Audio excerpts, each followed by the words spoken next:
পীরগঞ্জে টয়লেটের ভিতর ১০০ লিটার তেল মজুদ, ৫০,০০০ টাকা জরিমানা।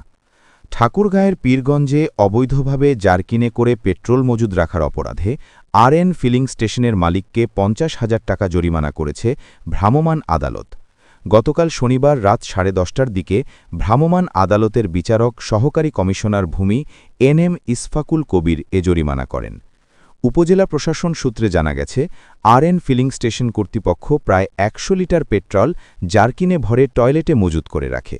খবর পেয়ে উপজেলা প্রশাসন শনিবার রাত 10টার দিকে অভিযান চালিয়ে পাম্পের টয়লেট থেকে পেট্রোল বোঝাই 10টি জারকিন উদ্ধার করে।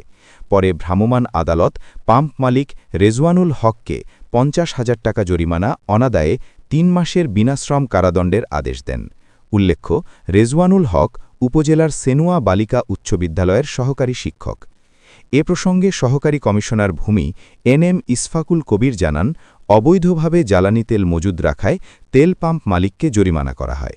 অবৈধভাবে তেলের মজুদ ঠেকাতে এ ধরনের অভিযান অব্যাহত থাকবে।